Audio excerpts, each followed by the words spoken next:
Hello, everyone. And this is our pre-meditation talk. And our topic today is the failure of leadership, the emptiness of the right and the left. And this was prompted by something I received recently. I'm not going to call any names. The person that I am talking about or thinking about is someone who would be familiar to almost anybody who would be accessing this recording. And they were doing a 15, 20-minute video on, um, you could call it the state of the world, but I'd prefer to call it the state of Donald Trump. And Trump is this, Trump is that, Trump is the other. Oh my God, the world's going to hell. And then goodbye. And although this person is considered to be a leader, I don't consider that leadership. Um, Telling us that things are not where you want them to be doesn't lead us to any place where you actually want us to be. Repeating the same stuff that you hear everybody else saying doesn't take us to the places we need to get to if we're going to be in any shape other than where we are right now. Unfortunately, um, what passes for leadership on the right and on the left are a bunch of formulas and slogans, and we throw slogans at each other. I mean, literally throw them. We have no expectation that people are actually listening. We don't have a sense of where we're going, and therefore we have no sense of how we win. Where's the place that we actually can identify? Oh, yes, here we go. We win. Go team, go. And our inability, our unwillingness to do the hard work and the heavy lifting that gets us to a world that works for all is problematic. I remember some years, maybe a decade or two ago, there was a very well thought out and very well financed uh, plan of changing where we are in society and changing how we get there. Um, it's called 4 Years Go. And the idea was we know what the problem is, therefore, let's give ourselves just 4 years to solve this problem. And now let's go. Uh, I said, very, very well funded, very well put together. I don't want to say marketed, but you know what I mean when I say marketed. Very well presented. And it had a fatal flaw. And the fatal flaw was the inability or the failure to identify where we are. And I remember I was invited to some of the early meetings of this. And this was a nationwide effort. And I remember being in some of the early meetings for this, and the speakers would start off, oh, we know who we are, and we know what the problem is. So now let's talk about our solutions. And I said, I don't know. I don't think we know who we are. I don't think we know what the problems are. And therefore, I think we should start back there. And everybody's, oh, no, no, no, Sharif, you're not with it right now. You know, we're all hip, we're all cool. And the effort failed in under a year. Um, our inability to take a serious look at ourselves, our inability to Um, look in our own hearts first. Look in each other's hearts. Where are we right now? To ask ourselves the tough questions. Um, our inability to do that, to recognize that we're not going anywhere unless all of us are going there. And by all, I don't mean all of us on the left or all of us on the right. I don't mean even all humans. I think that if we're going anywhere, we will be going there as a planet full of living beings, all of us pointing in the same direction, all of us operating from the deepest wells of our heart for the other. All of us putting together what I call a holonic society and a relational society to actually believe that we all relate to each other. What a concept. To actually believe that we all can, while accessing our own thoughts, we can operate while we are accessing the thoughts of other beings. And all those thoughts can be pointed in the same direction. And that direction is the world should work for all. Now, um,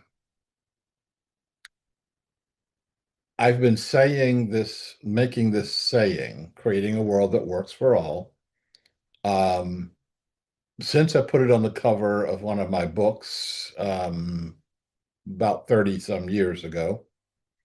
And people have been stating that, been saying it over and over again until it's become a standard thing that you put on your messages. We're creating a world that works for all. And then you follow that up with something that demonstrates that you are not creating a world that works for anybody other than you and your friends. And I think it's time to stop that.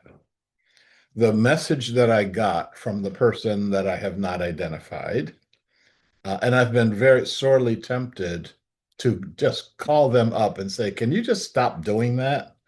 You're stating the problem makes the problem stronger. Now, how many times have you heard me say that? And people listen.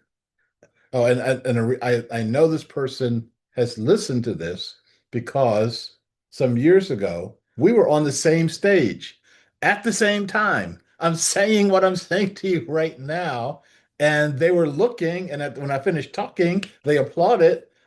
It showed me that they got something, but they didn't. It's like me talking about the conditions on Venus. You've never been there. You don't know anything about Venus.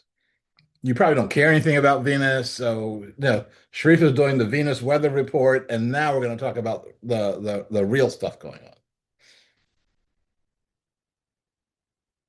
So, our challenge is how do we um,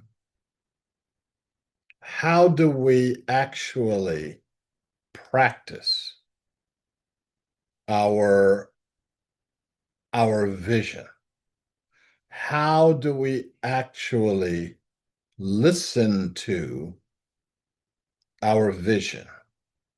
We all know uh, the statement by Albert Einstein, you can't solve a problem with the same consciousness that created it in the first place. We know the statement, we all agree with the statement, and then we try to solve the problem with the same consciousness that created it in the first place. It doesn't work. And then someone says, oh, well, we can't solve the problem with the same kind. Oh, yeah, well, we all know that. And then you apply the same consciousness. If what you are thinking about is I'll start with the Republican, the MAGA, the Tea Party, that consciousness, you will fail. Even though it looks like you're succeeding, there's some dude in the White House and he's saying blah, blah, blah. We as a society, we as a human society will fail. If you start with the Democratic or the progressive or the left or however you think of that, okay, and you start saying blah, blah, blah, our leftist um, uh, beliefs, etc., you will fail. And if you are all the leadership that we got, we're in trouble because the answer is somewhere else. And that somewhere else is a place I've been pointing to for about 40 years. The thing that I find encouraging is that more and more people are at least saying we should be creating a world that works for all living beings. That all means all. That it's possible to do that, but not without breaking a whole lot of eggs to make this omelet. And our willingness to allow other ways of doing things, other ways of expression, will be the salvation of our society. Okay. I'm going to say in that line, we know that everything, if there's anybody that's got any pushback that says, no, we just have to do the Democratic agenda hard enough and they're going to solve all the problems of the world. Send me an email and we need to talk. Okay. Um, uh, once we free ourselves, once we open ourselves to a whole other way of thinking, then we start seeing what the possibilities are. Um, then we'll start doing what we actually need to do. Well, a name I'm going to call, because this happened a long time ago, during one or another of the presidential campaigns. I was speaking to a group, and Dennis Kucinich, who was running for president at the time, was also on the the program. So I went up speaking before Dennis, and there were some people in the audience who had read Creating a World That Works for All, and a lot of the ones who hadn't, they were hearing brand new stuff. And so I was looking at my audience, 300 or 400 people, and I was looking at the faces of the people there. There were a number of people who were engaged with what I was saying. It's like, I hadn't thought about things that way before, or that's really interesting, or I hadn't realized that what we have to do has to work for people in China, has to work for people in Africa, has to work for everybody, okay? Has to work for people who aren't people. Um, and so I said my piece, and Dennis came up afterwards, and this is my first time meeting him. I stayed away from the campaigning, but you hear sound bites here and sound bites there. And what his half-hour long talk sounded like was a series of his sound bites. Um, and the crowd there was rapturous. I mean, they were, every time he opened his mouth, the people were applauding and yelling and standing up and cheering. And I was sitting there like, what are you cheering about? You've all heard this stuff before. And so turns out that Dennis and I were in the same hotel and we were checking out at the same time. And we had 10, 15 minutes to talk to each other, waiting for the shuttle to take us to the airport. And he said, thank you for your words, and gave him a copy of Creating a World That Works for All. So I know he's got one. Um, and I said to him, yeah, I've heard your talks before, I've heard your sound bites before, and you do a good job of presenting it. But basically, I've heard it before. And he looked at me and he said, of course, I tell them what they want to hear. And I realized that for his half hour, everything he said was something that he already knew. He had already done the marketing tests, that this was stuff that people got really excited about, and this is what some people wanted to hear. And I thought that a speaker as um,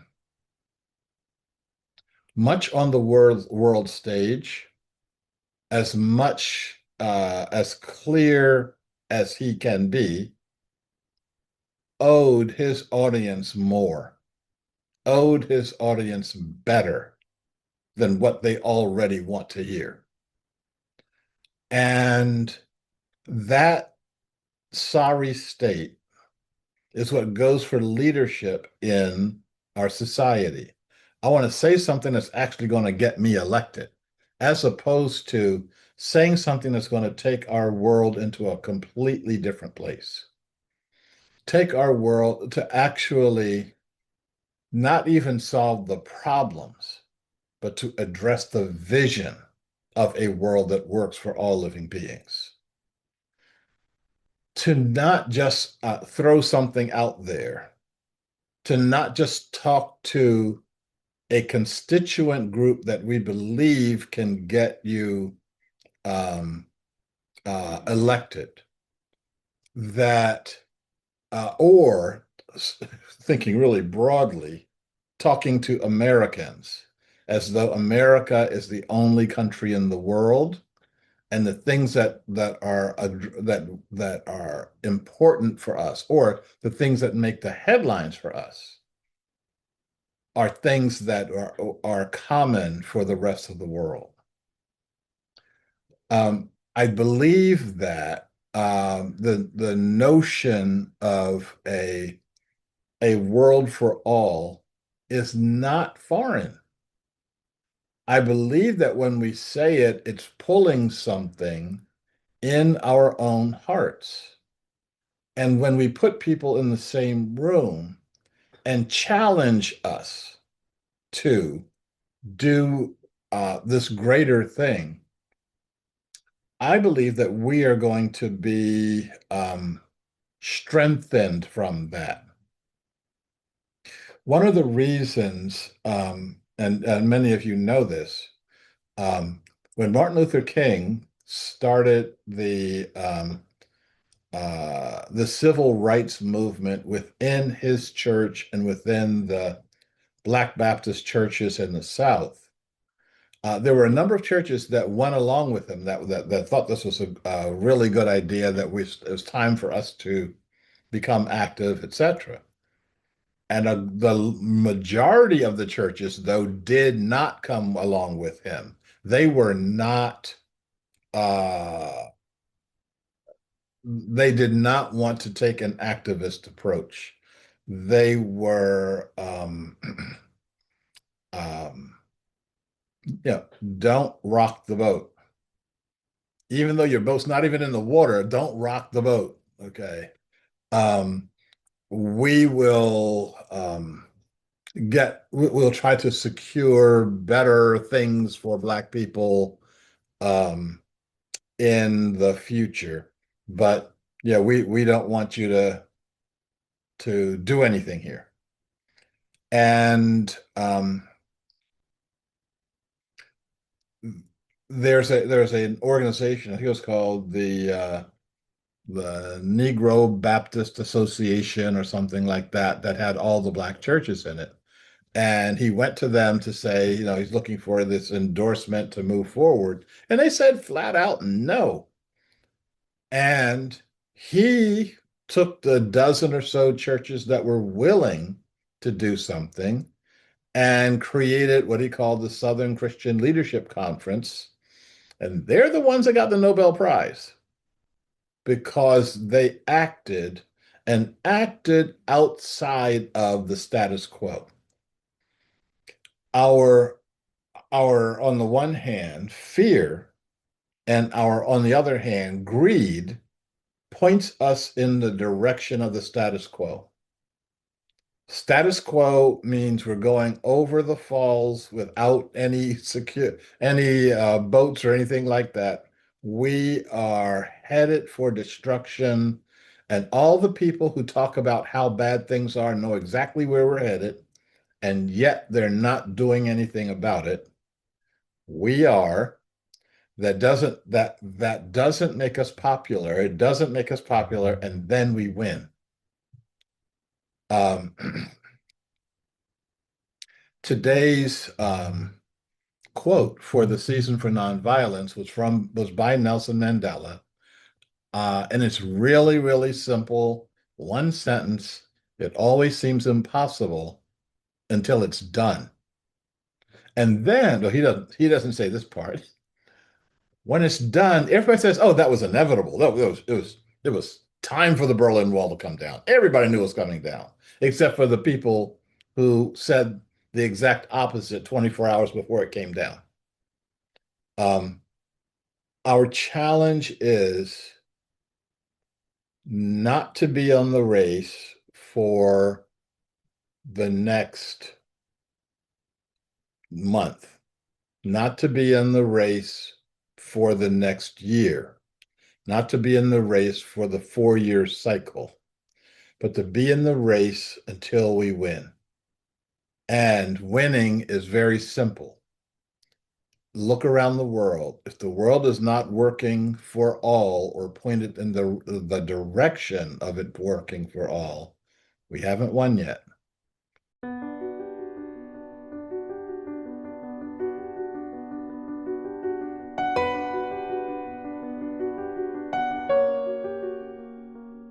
Hello, everyone, and welcome to our weekly Thursday morning Catalyst meditation.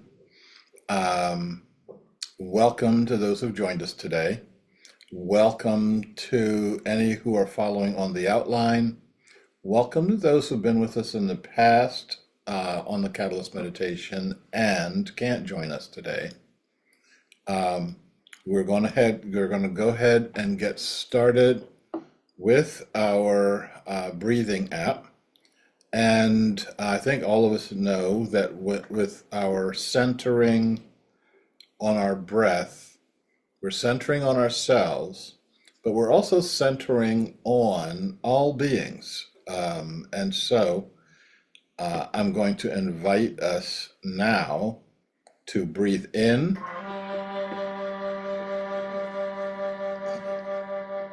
breathe out,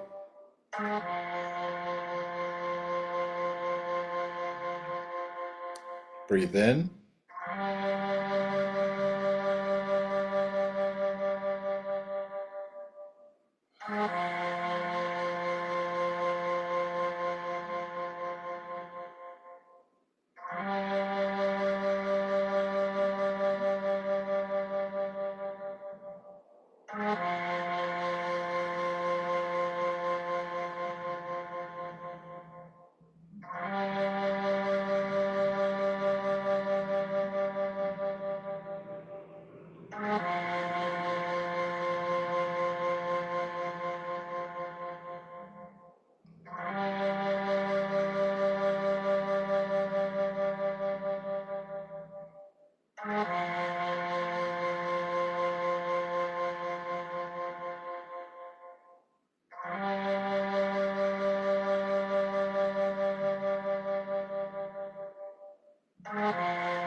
And if we can keep our silent centering going for another minute or so.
If we can return to our common center, we'll begin with our intentions.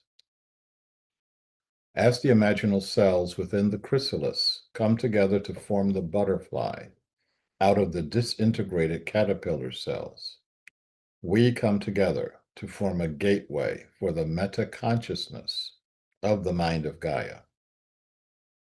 We act for ourselves personally, and we act as aspects of the whole.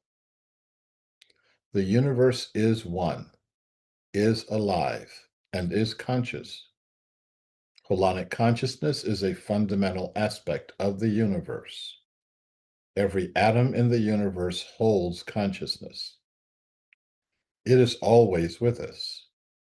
We're acknowledging this now because many humans have forgotten, and many humans have been in denial. We act to reawaken our connection to Mother Earth for the benefit of all living beings. And we acknowledge our connection to all beings. Our oneness includes all humans, including those who have gone before and those who are to come. We are one with all beings who thrive on and in the air. We are one with all beings who thrive on and in the water. We are one with all beings who thrive on and in the earth. We are one with all beings who thrive on and in our bodies. We are one with all beings that thrive on light, the beings of the plant realms. We are one with all meta-beings, including the earth as a living meta-being, air as a living meta-being, fire as a living meta-being, Water as a living meta-being. We are one with all colony beings. Meta-beings are collections of solo beings, and this includes murmurations, colonies, schools, hives, pods, flocks, herds, migrations, harmonies, swarms, and other forms of colony beings. We especially acknowledge and honor those beings who are partnered and bound with us, including those beings we rely upon for food, for security, for assistance, and for love and companionship, and those beings who rely on us for the same. And we acknowledge all other forms of consciousness, known and unknown to us. Having acknowledged all beings, we blend all of our energies. May all who are part of Mother Earth be connected to and in perfect health, harmony, and balance with each other and with Gaia for the common good. We are in perfect physical health, harmony, and balance. We are in perfect emotional health, harmony, and balance.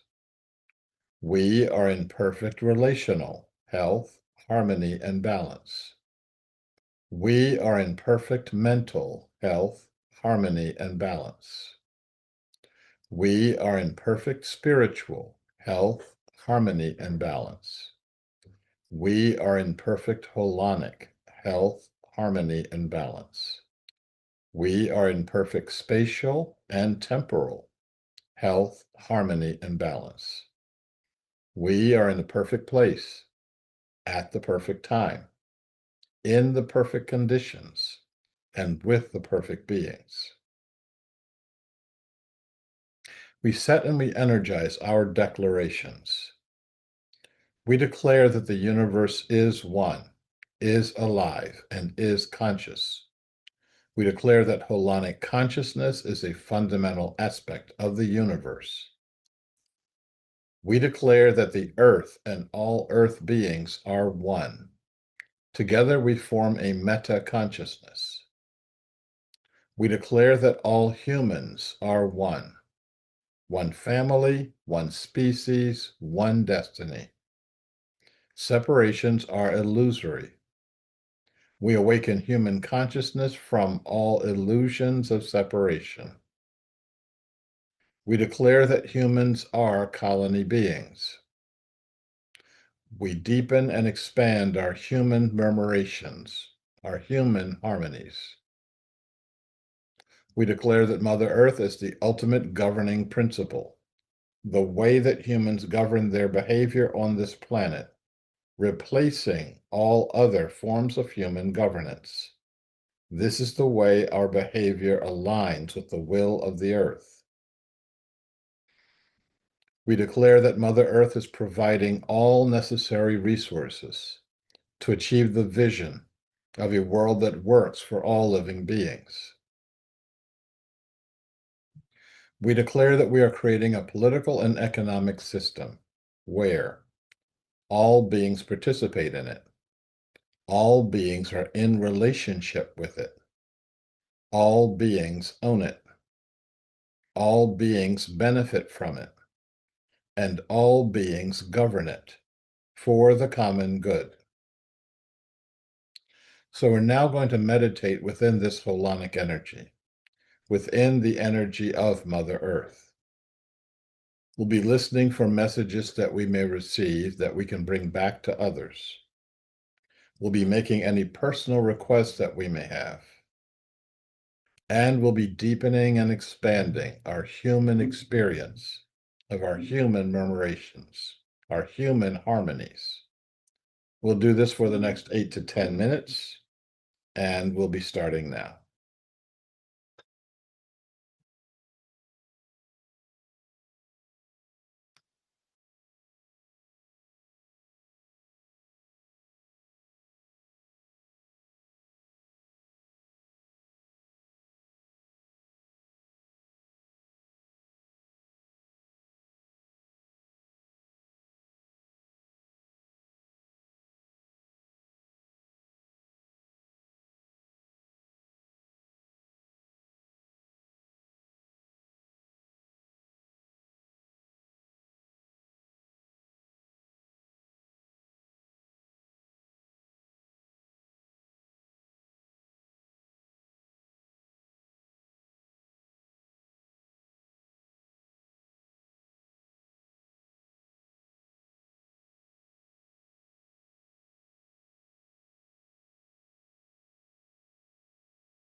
And if we can return to our common center, we will conclude with our inclusivity mantra. May I be well. May I be secure. May I be happy. May you be well. May you be secure. May you be happy. May we be well. May we be secure. May we be happy. And may all beings be well. May all beings be secure. May all beings be happy. And so it is, and so it shall be.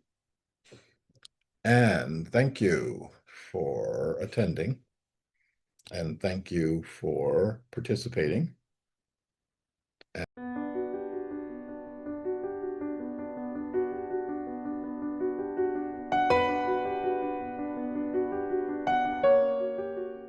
Esther.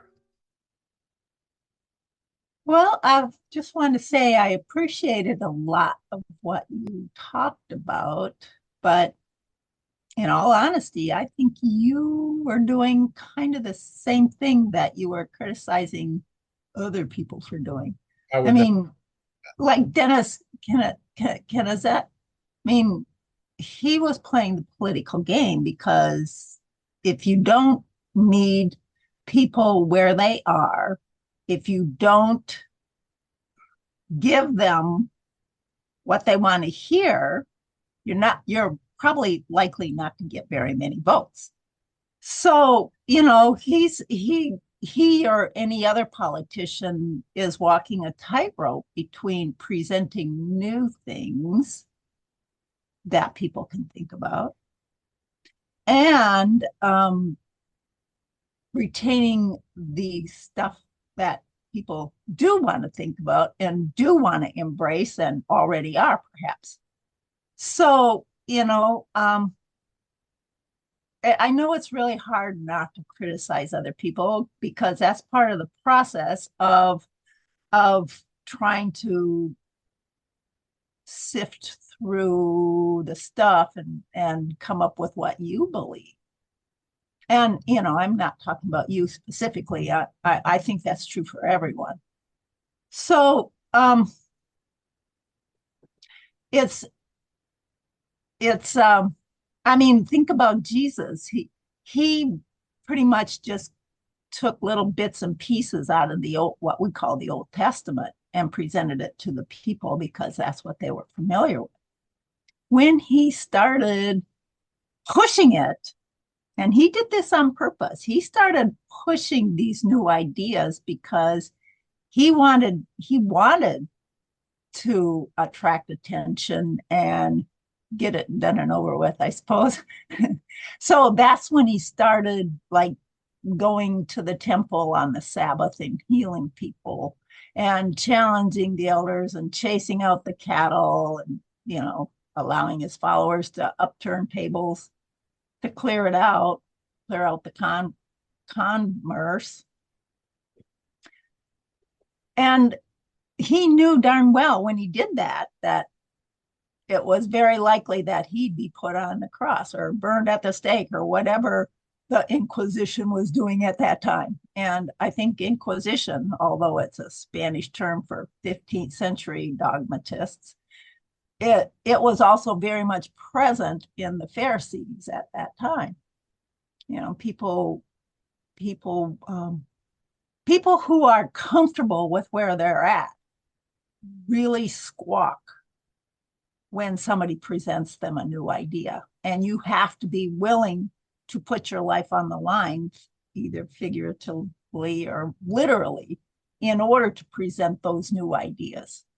And you have to reach people where they're at. You have to give them something they say, yeah, I agree with that. And then you can start planting seeds that might expand their consciousness. It takes a lot of patience to do that. Um, yeah. Not much pushback from me pushing you, not much me pushing back on you, pushing back on me, pushing back.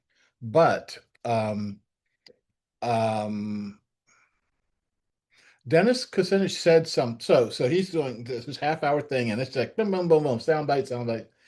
And at one point, he stops and he gets thoughtful, and he says, "We need a new constitution."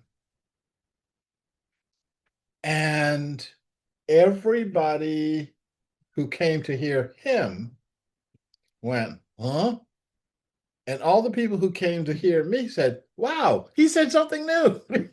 They kind of sat up and like, okay, we got something going here for about 10 seconds. And so I think you're right. I think that the question is, where are you playing your game? I've made a choice in my life not to play the game in the marketplace that just wants to hear the status quo.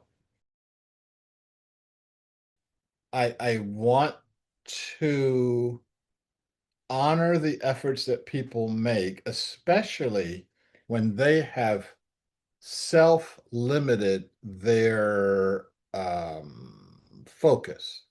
There are people who say, look, I'm choosing only to focus on ecological issues. I'm not going to talk about social stuff. I'm not going to deal with political stuff. In which case I honor that. It's like I'm not going to um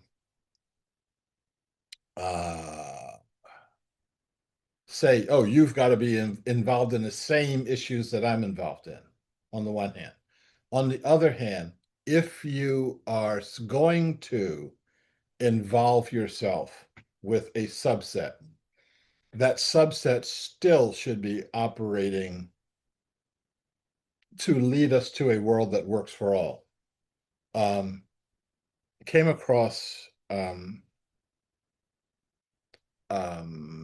a very interesting, depressingly interesting statistic the other day um, that says something like 300 billion people don't in the world don't have access to a bathroom.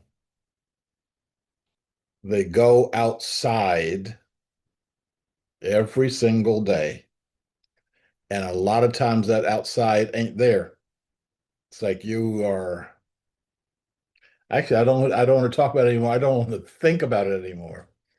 But the question is how, if the world is going to work for all, the question is how do all of us have a basic minimum of health and sanitation? How do all of us have a basic minimum of food to eat? How do all of us have a basic minimum of um, health, safety, and security? Those 300 million people without, and it's not indoor bathrooms. It's like any bathroom.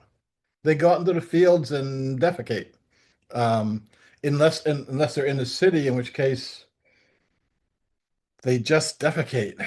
Um, I um, I was experiencing this when I was in Brazil.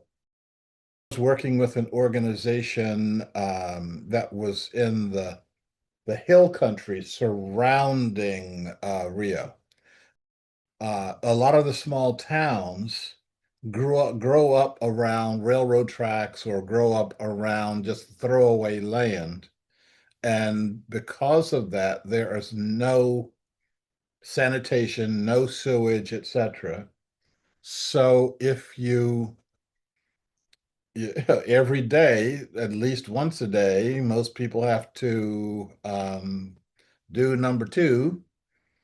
And so you get yourself a plastic bag and you take your dump in the bag, and then you throw the bag, and you throw it away, just away from you. And if you are on a hillside and you are flinging this bag across the hillside, it's going to land A lot of times it was landing in the river.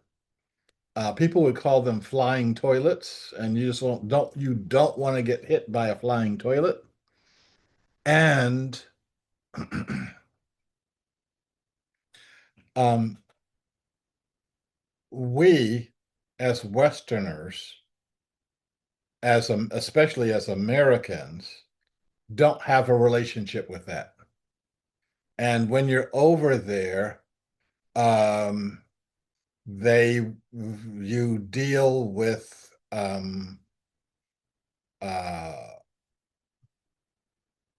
that reality. Now, some of you may ask, since I have my glasses on now, um, why didn't they dig a hole and poop in that so they could bury it? Okay, town, 4 or 5 thousand people. You put 4 or 5 porta potties. That's basically what they are, porta potties in a row. They're all dumping into the same tank, and then that tank um, goes through a number of cycles. This is Brazil. This is me with hair, so this happened a long time ago. Um, the organization I work with there does a number of things in these villages that are outside of Rio. Everybody focuses their attention in Rio, but some of the other places need attention also. So they do soccer teams for the youth. They have these strange people come in and talk to folks. Um, and This is what the villages look like. Again, this is an abandoned railway track, which is the only horizontal surface that exists in this place. So there's like 3 tiers down, and this is a steep hillside, and that plunges down into a river, and these guys are just having a ball. They just followed me around, wanting me to take their pictures. I think they had no idea what taking pictures was. They wanted me to pay attention to them. Um, and some of these buildings are about to fall down into the river. And there's the river. Okay, this is like really, really steep. Um, And yeah, the obviously none of these places have indoor facilities or even outdoor facilities. And what they wind up doing is the flying toilets. So what SEOP does um, is they constructed like I said, 4 or 5 porta potties. So every day, as often as you want to, you do your thing in the porta potty. And these tanks right here are going are where it all goes. Um, they remove the harder stuff and let it dry, and then they actually sell that. They let it compost and sell it as fertilizer. Each one of these tanks has a different biological action happening to the community's waste. Um, and this is how they dry uh, the waste. And if you see up here, that water that has that green sheen on it is one of the processes. And the green sheen means that whatever is being processed right there is really, really healthy. Okay, and it keeps going, keeps going. So another tank and another tank. Oh, and this one has fish in it. And the fish grow up really healthy on a diet of human waste. and they sell the fish, but they can't sell the fish in that village. No one will touch that fish. So they have to take the fish to the next village over and sell it there. And then they take that village's fish from their operation and sell it in their people. It's interesting how people think about all this stuff. Um, these plants that grow in this tank absorb a different problem. And oh, here you can actually see the fish. Um, and yet another tank. Beautiful, beautiful area. These are banana trees, and the banana trees absorb part of the water, and the bananas grow like crazy, and then they sell the bananas, okay, not in the village, not to another village. Um, and in this area, they've got ducks, and the ducks will eat some of the green stuff that's growing on and the ducks get really nice and big, and then they start selling the duck eggs. This is a money-making operation, and all the money is being made on poop. Um, so there's the ducks, and all the ducks have green butts because they're swimming in this water that turns their butts green. And so this is a place where okay, so the water's going this way, and then it comes back and goes this way through a different set of tanks. There's about a dozen to 18 tanks in all. And this right here is the water, clean, drinkable, going right back into the river. They put water back into the river that's cleaner than the water that's there. And they can do all this. Let's see what's um, So, hundreds of pounds of fertilizer, hundreds of pounds of fish, um, tons of bananas, hundreds of duck eggs, and clean drinkable water going into the river. That is all called a pretty good idea.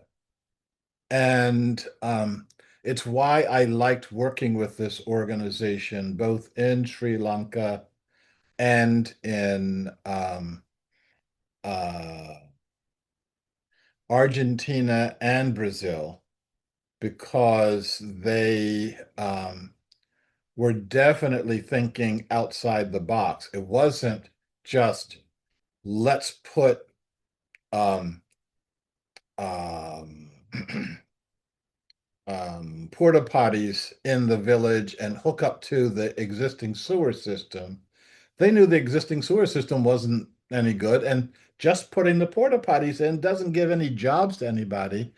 There were a dozen people or so working this area. The only cost is was the porta potties. Um, Actually, I shouldn't call them porta potties because they weren't porting anywhere. They were fixed there. Um, and the concrete for each one of these lagoons and the knowledge of which lagoon has to happen first, which one has to happen second. Um, that they were constantly monitoring the health of each of these tanks, as opposed to just trying to get it into the common sewer system as fast as possible. We need to be thinking about that. Um, uh, how do we um,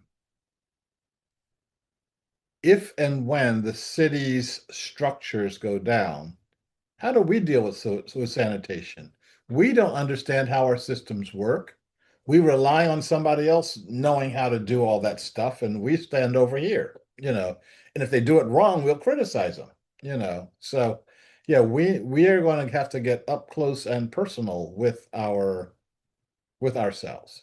Angie, I see your mic is on.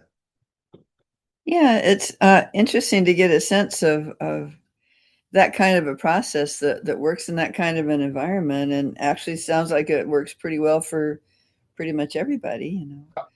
Um, I would ask about odor, but I'm not sure I want to know any details about it. But It's really amazing. Right not there, bad. porta potty. Huh. Um, you don't want to be in that porta potty too long, okay? Right, right, Uh, right. but I think a tank or so over, um, once the chunky stuff starts getting digested, Hmm. the methane, all the smell is methane, okay? And once you get the methane processing, smell goes away. Um, oh, okay, let me show you one more thing. This is also in Brazil. I thought it was in Argentina. Um, this is a daycare center run by the same organization.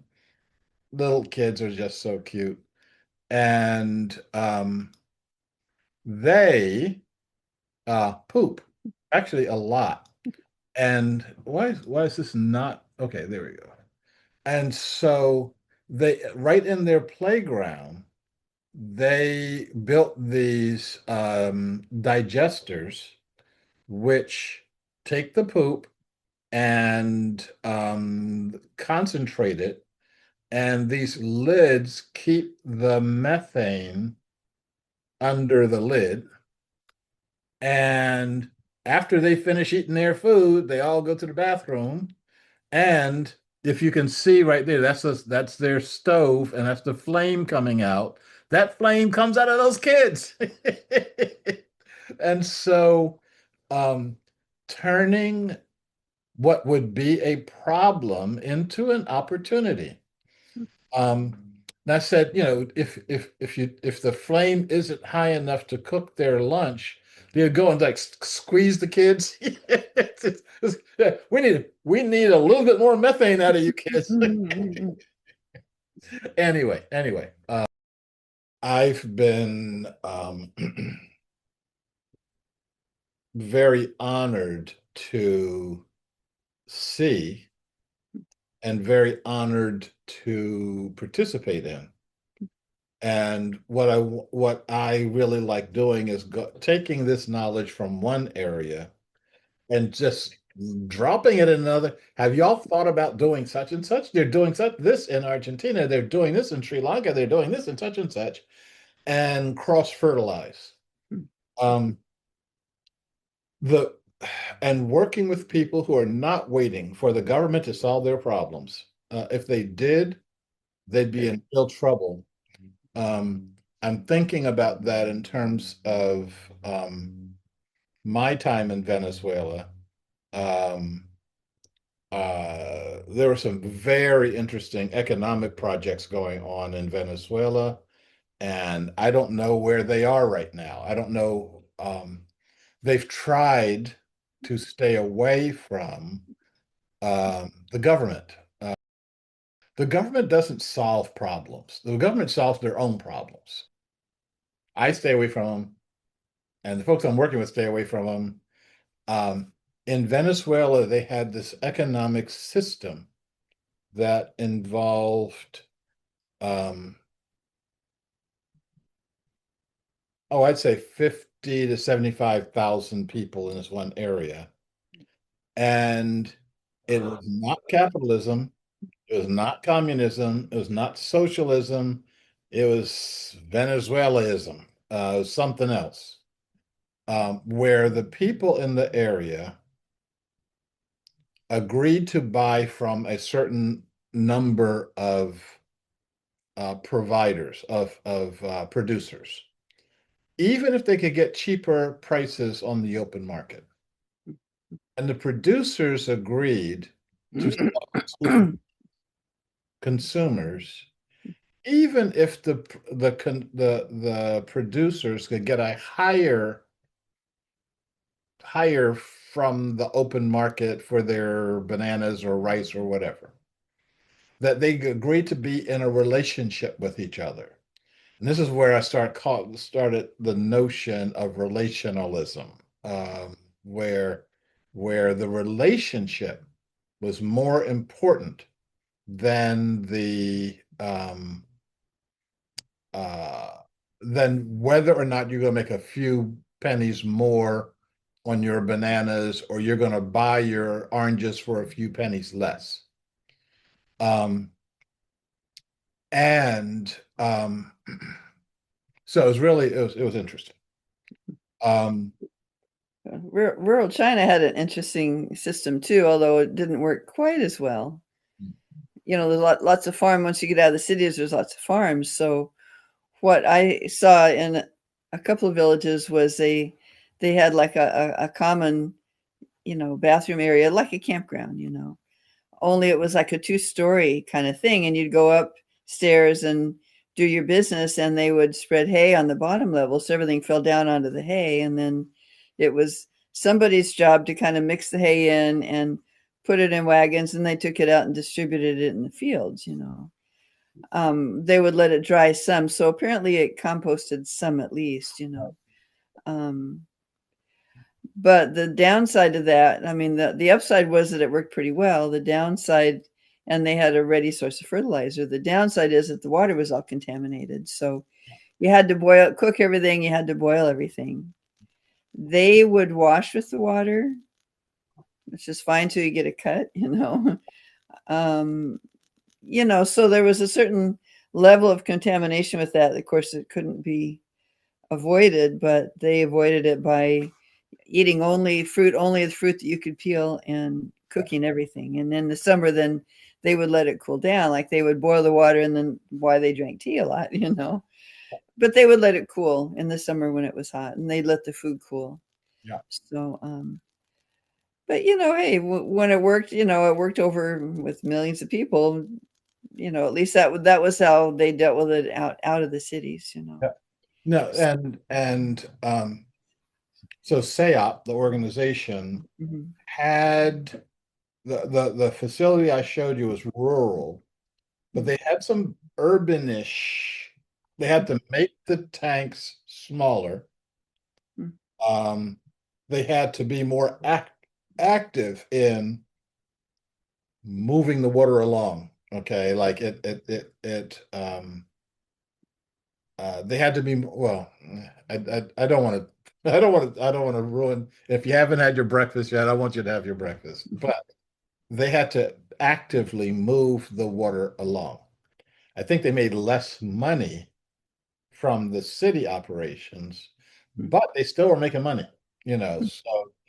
So the idea that you have this job source that's coming from something that happens every single day. I mean, like you got death, taxes, and poop. Then that's what you deal with. Well, Um, they didn't make money, but they saved money because they had a ready source of fertilizer for the fields. well, number one, yes. Number two, I'd be willing to bet if the SEOP folks see, I didn't, I'm being told how that works. I don't, there's a name for the particular microbe in that green tank, the shiny green tank. Uh, and keeping an eye on that microbe, they were really, it was key to the entire operation. And um, it'd be nice to go over to China, to the regions that you were familiar with, and say, "Are y'all aware of this microbe here? Uh, and the duck Well, eggs?" right. Well, the SEOP people would I'm sure that if with more know-how they could have fine-tuned it, but we're Yeah, talking about rural China. Every 30 miles the dialect changes because people right. just Yeah. don't go anywhere. So And the government thinks about these huge processes, the Three Gorges Dam kind of things, not right. how can we get rid of some of the poop in this one little rural area and then replicate that all over the country. Well, or how they can keep it out, how they can sterilize the water is the issue, you know, but Yes. you know, that's how they dealt with it. So, you know, it is what it is, you know. Yep. Okay, and it is about the time for us to say it is what it is. Yeah. Um, Yeah, I and, need to go too. So and unless Fireflies has something that it wants to say, hello? No? Okay. Well, let's let's get going. I will talk to you probably tomorrow. Talk to you. okay, all righty. Bye.